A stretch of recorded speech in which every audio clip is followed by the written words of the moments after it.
গতকাল কামাল কোম্পানির বাড়িতে যে দুর্বৃত্তের হামলার ঘটনাটি নিয়ে এখনও কিন্তু তোলপাড়, চারিদিকে রয়েছে ধোঁয়াশা। ইতিমধ্যে আমরা যেমনটি দেখেছি গতকাল রাতেও কবিরহাট থানা পুলিশ ঘটনাস্থলে এসেছে। আজকেও কিন্তু ঠিক কবিরহাট থানা পুলিশের একাধিক টিম তারা কিন্তু এখানে এসে তদন্ত চালাচ্ছে। আমরা যদি গোটা ঘটনাটা আপনাদের সামনে তুলে ধরতে চাই, আসলে আপনাদেরকে বলে রাখি এখনও কিন্তু বিভিন্ন সামাজিক যোগাযোগ মাধ্যমে উস্কানিমূলক পোস্ট দেওয়া হচ্ছে, রাজনৈতিক হামলা, কেউ বলছে বিভিন্ন দলীয় কোন্দল। আসলে কিন্তু এগুলো কোনো কিছুই নয়। আমরা সরজমিনে এখানে এসেছি, আমার কথাগুলো এখানকার স্থানীয়রা শুনছেন। আমরা যেমনটি জেনেছি বা প্রত্যক্ষদর্শী যারা ছিল বা স্থানীয় যারা ছিল বা তার স্বজন যারা রয়েছে তারা যেমনটি বলছে যে এখানে একজন দুর্বৃত্তকারী বা 1 থেকে 2 থেকে 3 জন সর্বোচ্চ এরকমভাবে এসে তারা এই অতর্কিত ঘটনাটি ঘটিয়ে যায়, এমনটি কিন্তু স্বজন সহ স্থানীয়রা বলছেন। আমরা এখন যদি এই তদন্তের চিত্র এবং স্থানীয়দের চিত্রটি আপনাদেরকে দেখাতে চাই, আপনারা যেমনটি দেখছেন যে আশপাশের উৎসুক মুরব্বীরা। আপনার কি হয়?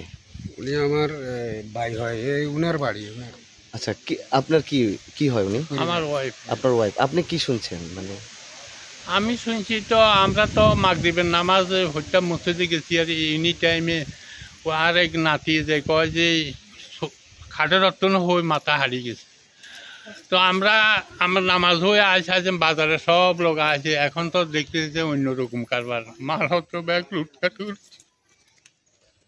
যেমনটি শুনছেন উনি আবেগ আপ্লুত হয়ে পড়ছেন, যেহেতু ওনার ওয়াইফের ওপরে এরকম একটা নৃশংস ঘটনা ঘটায় দুর্বৃত্তকারীরা। আমরা এখানে যেমনটি দেখছি যে কবিরহাট থানা পুলিশের একাধিক টিম এখানে রয়েছে। আমরা যেমনটি দেখছি যে কবিরহাট থানা পুলিশের ওসি তদন্ত তিনিও কিন্তু ঘটনাস্থলে রয়েছেন। তারা খুবই শক্ত হাতে এই ঘটনার রহস্য উদ্ঘাটনে সক্রিয় ভূমিকা পালন করছেন কবিরহাট থানা পুলিশ। তারা আপ্রাণ চেষ্টা করছেন যে কিভাবে এগুলোকে একটু, যেমনটি দেখছেন যে কবিরহাট থানার ভারপ্রাপ্ত কর্মকর্তা শাহিন মিয়া এবং তদন্তকারী অনেক পুলিশ অফিসার রয়েছে, তারা কিন্তু বিভিন্নভাবে এই বিষয়গুলো রহস্য উদ্ঘাটন করার চেষ্টা করছে। তারা গতকাল থেকে কিন্তু এক কথায় বলতে পারি যে খুব শক্ত অবস্থানে রয়েছে কবিরহাট থানা পুলিশ এই বিষয়টি নিয়ে, যেহেতু ইতিমধ্যে এই ঘটনাটি ব্যাপক আলোচনা জন্ম দিয়েছে, ব্যাপক সমালোচনা জন্ম দিয়েছে। আবার কেউ কেউ উদ্দেশ্যপ্রণোদিতভাবে ফেসবুকে ভুয়া তথ্য ছড়াচ্ছে রাজনৈতিক কোন্দল তৈরি করার জন্য। আসলে এগুলো থেকে আপনারা বিরত থাকবেন। আপনারা এখন যেটি দেখছেন এই চিত্র, এখানে কবিরহাট থানা পুলিশের একাধিক টিম আসার পরে কিন্তু এখানকার স্থানীয়রা এখানে জড়ো হয় এবং পুলিশ বাড়ির আশপাশ থেকে এই সব জায়গাগুলো থেকে আপনাদেরকে যদি এই কামাল কোম্পানির যে পুরাতন বাড়ি, এই বাড়িতেই কিন্তু মূলত এই ঘটনাটি ঘটে। এই যে ঘরটি দেখছেন, এই ঘরের মধ্যে মূলত তার মাকে দুর্বৃত্তরা এখানে কুপিয়ে জখম করে। আপনাদেরকে আরেকটু বিষয় জানিয়ে রাখি যে কামাল কোম্পানির যে মায়ের গুরুতর অবস্থা, তাকে ডাক্তার 72 ঘন্টা সময় বেঁধে দিয়েছেন। এই 72 ঘন্টার মধ্যে যদি তার জ্ঞান না ফিরে তাহলে তাকে আর বাঁচানো সম্ভব হবে না, এমনটিও কিন্তু চিকিৎসক জানিয়েছেন। আমরা চিকিৎসক এবং স্বজনের সাথেও কথা বলার চেষ্টা করেছি এবং কথা বলেছি। আমরা যদি একটু তদন্তকারী কর্মকর্তার সাথে একটু কথা বলতে চাই যে আপনি ঘটনাস্থলে এসেছেন, ওসি সাহেব কথা বলবেন আমাদের সাথে, যেহেতু বিষয়টি একটু ওসি সাহেব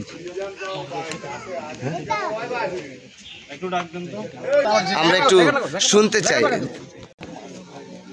যেমনটি দেখছেন যে পুলিশের তদন্ত চলমান। আমরা কবিরহাট থানার পুলিশের একাধিক টিম দেখছি কামাল কোম্পানির বাড়িতে। আজকের এই ঘটনার রহস্য উদ্ঘাটনে কিন্তু তারা আপ্রাণ চেষ্টা চালাচ্ছে। আমরা কবিরহাট থানার ভারপ্রাপ্ত কর্মকর্তাকে দেখছি, আমরা দেখছি তদন্তকারী কর্মকর্তা রয়েছেন এসআই মনির।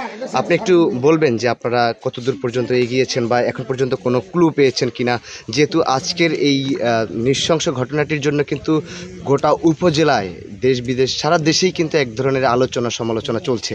আসলে কবিরহাট থানা পুলিশ কতটুকু এগিয়ে যাচ্ছে বলে আমরা মনে করতে পারি, একটু যদি বলতেন তদন্ত কতদূর এগিয়ে যাচ্ছেন আপনারা? ধন্যবাদ। আসলে এটা একটা নির্জন এলাকা, বিশাল বড় বাড়ি, প্রায় 9 একর সম্পত্তির উপর বাড়িটা। আশপাশে সবই বাগান, তেমন প্রতিবেশী লোকজন নাই।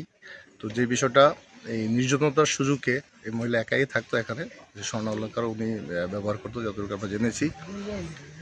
হয়তো এই স্বর্ণ অলঙ্কার বা টাকা পয়সার লোভে কোনো দুষ্কৃতিকারী সদস্য হয়তো 1 বা 2 জন বা 3 জন, তার বেশি না, এরকম প্রকৃতির লোকজনরাই সম্ভবত হামলা করেছে, আমরা যতটুকু বুঝতে পারছি। তার মধ্যে আমাদের একাধিক গোয়েন্দা টিম কাজ করতেছে, আমরাও কাজ করতেছি।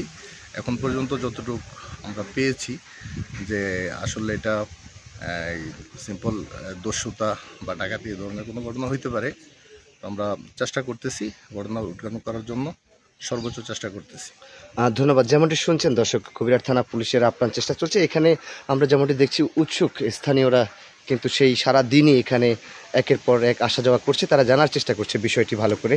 এখন কবিরহাট থানা পুলিশ আসার সাথে সাথে কিন্তু স্থানীয়রা ভিড় করছে। তবে দ্রুত সময়ের মধ্যে কবিরহাট থানা পুলিশ এর একটি সুষ্ঠু তদন্তের মাধ্যমে অপরাধী শনাক্ত করতে পারবে বলে আমরা ধারণা করছি এবং আমরা প্রত্যাশা করছি। দর্শক, এই মুহূর্তে গণমাধ্যম 24 ফেসবুক পেজ এবং ইউটিউব চ্যানেল থেকে যারা দেখছেন অবশ্যই পেজটি ফলো করে চ্যানেলটি সাবস্ক্রাইব করে আমাদের সঙ্গে যুক্ত থাকবেন।